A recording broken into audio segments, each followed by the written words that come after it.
any other questions we have? Do we have, I should ask, do we have Shep yet?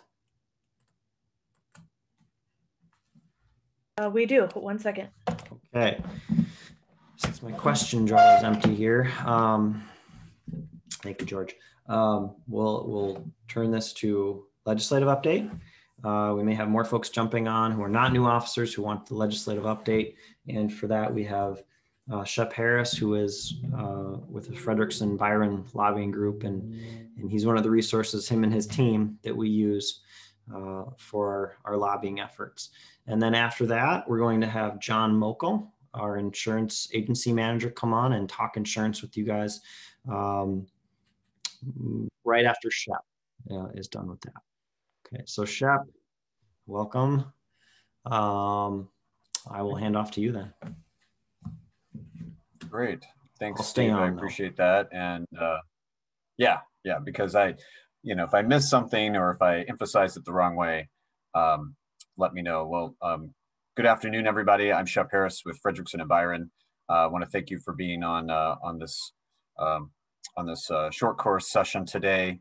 And I just want a shout out to Steve and Leslie for their help up at the Capitol as well, and John as well on the MADIT side of issues, on the insurance trust side of issues. So I'm going to try to be quick. Hopefully, I won't speak Capitol language, which really can be like a foreign language. So I'll try to do it in a way that that makes sense, because a lot of things up at the Capitol don't make sense.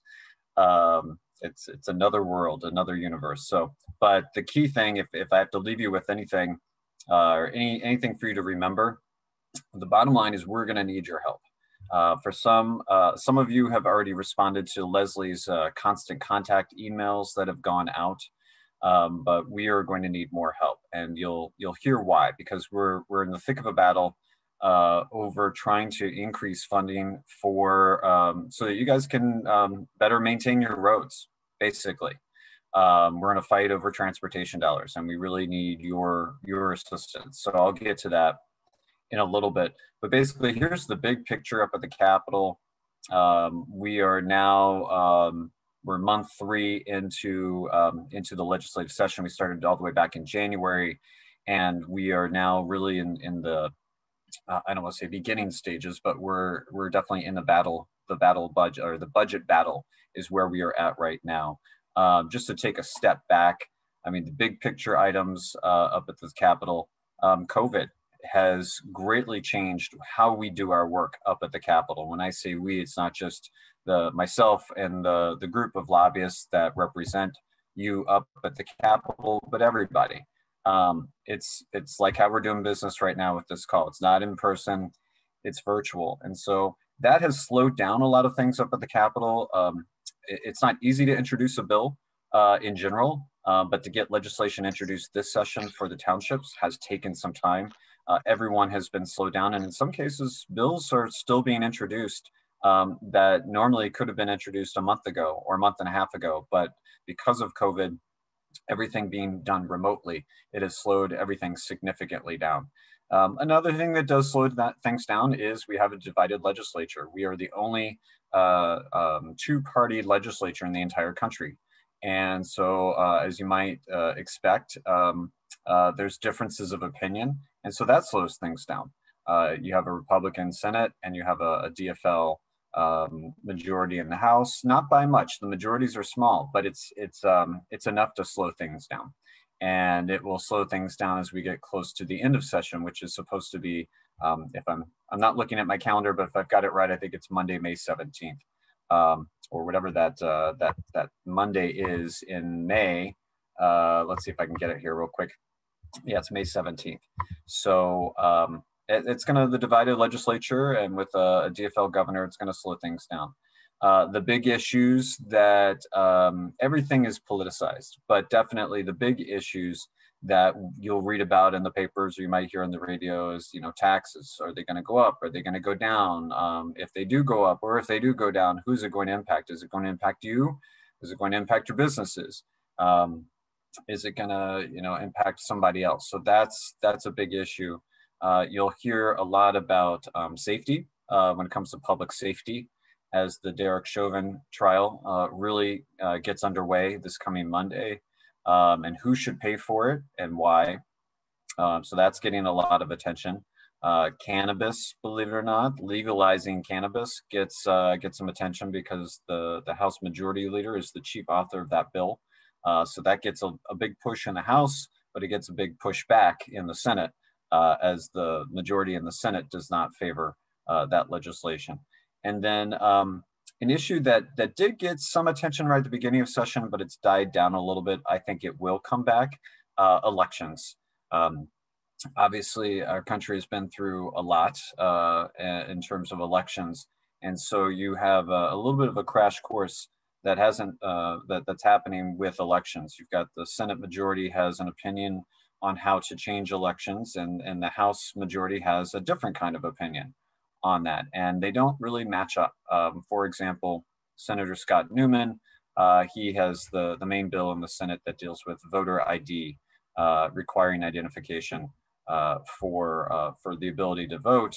The House majority disagrees with that. They have their version of reforms that would make it arguably easier, lower some barriers for some that perhaps don't need voter identification. So that issue may come back up. But the real big issue at this point is the budget. It's the perennial issue. We are looking at a $52 billion, and that's billion, B as in boy, $1 billion budget total that we're fighting over, and we'll say deficit, because we did have a deficit back in November because of COVID. The deficit was $1.3 billion. And we walked collectively into the beginning of session thinking that there were going to have to be a lot of budget cuts, and it was going to be very difficult for townships to get funding for transportation or even broadband. And but fortunately, this past February, we had there are two budget forecasts, official budget forecasts that are done per year. One is in November, and then the other one is in February. And so we went from a $1.3 billion budget deficit in November. And as the economy has started to come back, we are now looking at a $1.6 billion surplus. So quite the swing, going from a deficit to a surplus. And so that's really where legislators are starting to, they are now really focused on trying to figure out the budget before the May 17th adjournment deadline. I won't be the first to predict it. I do not think they're going to get done on time. They might have a global agreement, a big picture agreement between the governor and the leadership in the legislature, but all the details will not be finalized. And so my guess is that there will be a special session in June because of this divided legislature, and because it's just taking so long to get everything done because of working remotely.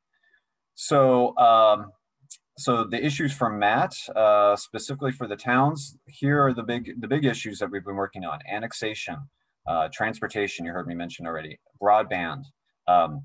We're keeping an eye also on volunteer driver legislation. I'll get to that in a moment. And then there's also workers' compensation, especially as it relates to COVID, that we're keeping our eyes focused on. So I'll start from the top. Annexation. That is an issue that we're always very focused on. We know that from town to town, it can be a challenge with the neighboring communities. In some cases, it works out really well, but it takes a long time to work it out well. In other cases, it doesn't work out well.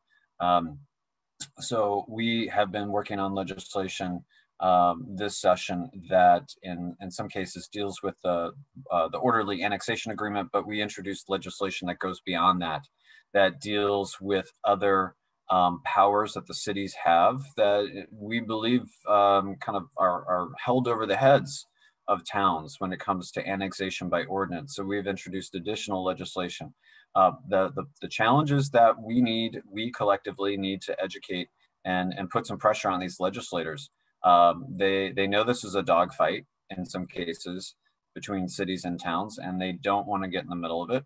And so as a result, once again, this legislation has stalled out based on some internal deadlines that are agreed to by the House and Senate leadership. this bill is practically dead for the legislative session. It needed to be heard and passed out of some policy committees, both in the House and the Senate, by March 19th. And because it wasn't, they're technically dead, technically can't be acted on any further for the rest of this session. So we're gonna have to do some work on that over the summer and into the fall, educating legislators about why this is necessary. Broadband, that is good news. It's looking very promising. I think everyone agrees there needs to be additional funding for broadband. The question is just how much. And so we have a couple of primary, there's a number of bills that are out there that help deal with the situation, to add more money to the situation, to the grant, the state grant. If we're lucky, we'll get somewhere between $40 to $60 million more over the next 2-year period for the border-to-border grant, broadband grant. There are some other bills out there that try to broaden the eligibility to include wireless components. We do not favor that. We want to stay focused on the current program. And so we're keeping our eye on that, but things seem to be progressing nicely on that. I mentioned workers' compensation. There's a bill moving through the legislature. Even as of today, there were some hearings, and yesterday there were some hearings that will extend workers' compensation coverage for COVID cases all the way till the end of this year. And that's something we're keeping our eye on. There's been some efforts to try to include firefighters who are diagnosed with cancer to receive workers' compensation. That would clearly have a financial impact on the insurance trust. That does not appear to be going anywhere this year, but it is something that we are going to have to work on this year, as the State Department of Labor and Industry wants to work on it. And the firefighters want to work on it. So it's something that we are going to be a part of, but that will happen after the legislative session is done. Volunteer drivers, that's an issue that is near and dear to one of the leaders on the MAP board, Reno Wells. And this is about making sure people who volunteer to drive residents to medical appointments or for other needs, to the grocery store, don't get punished, can basically still continue to do it. So we're trying to better define what a volunteer driver is in state law. And so that will hopefully lower your insurance rates, or your residents who do the volunteer work, volunteer driving. So it will lower their insurance rates. And that bill was moving in the House. It is not moving in the Senate. So it could potentially maybe still have a little life. I would say it's on life support. Technically, it would be dead because it wasn't heard in time. But because it did pass one of the two bodies, perhaps we could see that language in a larger, what's called an omnibus bill, which is a collection of multiple bills. So we'll see on that one. On the other volunteer driver piece, we're also trying to match raise the state tax reimbursement, the mileage reimbursement. Right now it's 14 cents a mile. That's like literally pennies. And so it costs a lot of people money, and they get taxed on the reimbursements. So we're trying to raise that mileage reimbursement in a way that will make it more affordable. Not only would one bill lower your insurance rates, but this would also make it more financially less of a punishment, if you will, to do that volunteer work. So that bill was actually just heard earlier this week in the Senate, and we're hoping that maybe that will wind up in the tax omnibus bill. Finally, the big issue is transportation. If I haven't bored you guys to death yet, I'm trying to keep this short, or not terribly long, but transportation is our #1 priority. We're looking at two options. In the Senate, the key legislators who are working on transportation funding are more favorable to dedicating dollars to townships based on sales tax from the purchase of auto parts. That's good. We need additional money. That's the good news. The bad news is that it only generates about $9 million a year on top of what is currently coming out to towns. Based on past reports of about 5 years ago, and then you adjust for a little inflation. We're telling legislators that towns need $20 million a year in increased funding, not 9 million, but 20 million. So on the Senate side, at least they're heading in the right direction. We are trying to encourage them to increase that number. On the House side, they're looking at sales tax as well, to dedicate some sales tax for town roads, but they're looking, and this is the key, legislators who work on transportation issues, they are looking at sales tax off of renting cars. That's so on the bright side, that is about $18 million per year. So we're getting awfully close to that magic mark of 20 million. So you can already see we've got on one side, we've got the Senate wants increased funding, but not a lot on auto parts. The House wants it on car rentals, but it's a lot more. So we're going to have to get to what's called a conference committee. And that probably will happen in early to mid-May, is when the House and the Senate will come together and they'll try to work something out. This is where we need you guys. You've met Leslie here, at least I see her picture. You have received a constant contact from her. Basically, I call those action alerts to reach out to your legislators. We have, over 1,700, 1,800 townships in Minnesota. We need we need the officers, the officials from all those towns to reach out to their legislators and basically say how important this funding for transportation is. And this isn't to build new roads. This is basically to maintain our current roads. And so we're not asking for new, we're not asking for shiny new toys here. We're just trying to keep up what our current assets are. So constant contact is what if you haven't seen. Jump in real quick. I just put the link, and Shep's right. This is Leslie Rosedale. We've sent out a constant contact, which is an email alert asking people to send a note to their legislators. We've made it super easy for you. And I put the link to do that in the chat. And that goes to a page on the Met website where we've pre-written a letter. You can customize it with your township. And all you need to do is put in your address and boom, it goes off to your state legislators. And so we found that legislators are checking their emails, and that's a really good way. And Shep hears feedback about that all the time. So I would encourage you, even right now when you're listening to us on the phone, sorry, Shep, to jump in, but I wanted to just click on that chat link, and you can take action right now and really make a difference, I think, on behalf of every township, even if your legislator supports it. I mean, we need everybody to take that. It'll literally 2 links, about 1 minute to get done. So thanks, guys. Yep, and thank you, Leslie. Basically, folks, feel free to tune me out at this point and do the constant contact. Let's see, it looks like someone's saying, use the auto form, it will get kicked back. They will not see it. You have to go to their site and do it on their contact form. In some cases, that is the case. But I mean, I'll give you other ideas. Again, you can tune me out right now, but a lot of these legislators have Facebook pages, or if you're into Twitter, they are doing the Twitter thing. There's no harm in sending an email that way. There's no harm in sending a private message via Facebook, or you can put it on their public, their public page to basically say, hey, Senator, hey, Representative, really need your help for the townships. Please support additional funding for the townships for transportation funding. That's all you have to say.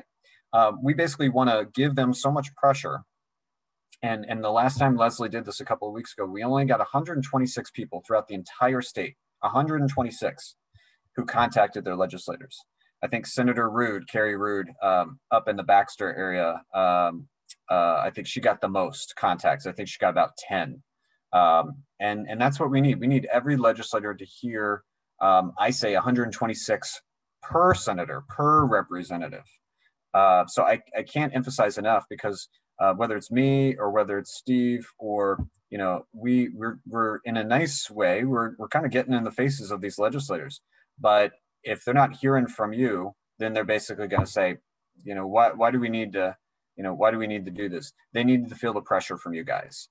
And so this is the time to do it, and not just once. We're going to have to do this a couple more times. We're going to have to do it now. we're gonna have to do it in a couple weeks, and we're gonna have to do it probably, you know, at the end of April, and maybe early May, till you get an email from those legislators saying, enough, thank you, we heard you, we're helping you, leave us alone. It sounds obnoxious, but I've actually had legislators say that to me in the past for other causes, and they get the message and then they deliver. So that's what we need to do. We've got a really good chance this year, but it's only gonna happen if you guys jump in and do it. So I'll stop there and see if there's any questions. I'll kick it back to Steve. I don't know if there's questions that you want me to answer. Well, I think this has kind of already been touched on. Why do rural townships need more state transportation dollars? And I think Shep mentioned that we have a report, it's a TFAC report, and it's a little out of date as far as, you know, how timely, but the conclusions are the same. Towns are already largely property tax dependent. And if you're, Alicia, if your town has enough money, that's fantastic. I will tell you, it is very rare to find a township that says we have more than enough for transportation.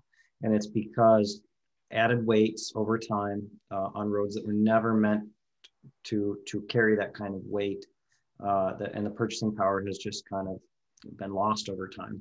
So most towns do need more just to maintain where they're at, and an additional amount to improve them to the 10-ton standard if that's the kind of weight they're going to be carrying. And I'll add to Alicia's question. She's got good questions because she also asked about the mileage reimbursement. You hit the nail on the head, Alicia, about the. In fact, I can read the question here if others didn't see it. Sorry, I just dismissed it. Oh, all right. I think basically it's like, why is the state reimbursement 14 cents and the federal is 56? That's exactly what we're trying to do. We're trying to do what's called conformity. We're trying to do federal conformity. We're trying to raise the rate, the state rate, to match the federal rate. So that way you guys are getting basically more change in your pocket, so that you're not having to front additional costs. So that's what we're trying to do on that. And then I think there was probably a workers' comp question that I'll let John answer next. And then Carlos says, is there an update to redistricting? I assume he's talking about the decennial census update. And Shep, anything we have on that? Yep. Yeah, so the short answer is no. And there are, every 10 years, the legislature is tasked with coming up with new legislative districts based on the census. And for the past, I've been doing this for more than, let's see, since 1997. So this will be my third redistricting process. And because you have a divided legislature, they're not going to come to consensus. I hate to say it. They do have committees. They're going to try, but it's very difficult. And my guess is what will happen is that this will wind up in the courts, where there'll be a special judicial commission to help redraw the districts. The challenge will be, and I think we saw this last time 10 years ago, you're not going to have the districts defined, the new districts defined, until after the party caucus, the precinct caucuses. So it's going to be a little confusing for sure. So what I would say, just say is stay tuned. I don't have any more questions on legislative stuff in the box. Yeah, and I would just say that to folks, if you get a response from your legislator, I'm not talking about the standard, thanks for emailing me, I'll take your concerns into consideration. Like if you get a legitimate response that says, yeah, this is interesting, this is important, I have some questions, how does this impact you? We need to know that, so that then we can also circle back with the legislator on that issue, especially if they're in a key position to help influence the outcome of this funding. So so keep us in the loop on that, and because we want to help you. We want to make this as easy as possible. So if you're having trouble with the auto forms or something like that with legislators, let us know, and we can help you through that. Steve, did I catch everything? I'm looking at my board here. I think I got all the main issues. I think so. There's the new COVID package has township dollars designated. Can we use them for roads? That's a We're not entirely sure yet. There might be a possibility because some of that is listed as infrastructure development, and we just don't quite know the boundaries. Like there's an ability to use it for water and sewer infrastructure, which is a little curious of how they're linking that to COVID purpose. But if it's related to you've lost revenue in some way and you can link that to the roads, we might be able to do that, but it's a little early to see how that's going to play out. And if the state puts any other extra limits on that money other than what the feds did. Yeah, and that's going to be a big fight. It's already turning into a big fight. So, we know how much money the state and local governments can receive. What we don't know yet from the federal government is specifically how you can use it and what you can use it on. And so it's a little odd that the pot of money is sitting right there in front of us, but we can't touch it. We can look, but we can't touch, right? That's what we tell our kids, because we haven't gotten what's called the term that everyone uses at the Capitol is federal guidance. And the question is, will we get that information prior to the end of the legislative session? And if so, then there probably will be a fight between the House and the Senate and the governor about how some of that money can be used. Because we had to deal with that last session, and it went into special session as well. If the federal guidance doesn't come before the end of May, then technically the governor actually has the authority to determine where and how the money gets used. So stay tuned on that. All right, I think we have the end of our questions there, and we're 2 minutes early, so you're welcome, everybody. We were efficient, and that brings us. Thank you, Shep. Folks, please contact us with info or help you want on this. Really, a little goes a long way, and we have like 9,000 members. A little for us really could go a huge way. Please use those forms, even if they're not so easy. It kind of may depend on the browser you're using and the person there, but please help us out. We would appreciate it. Thanks, Steve. Thanks, Leslie. All right.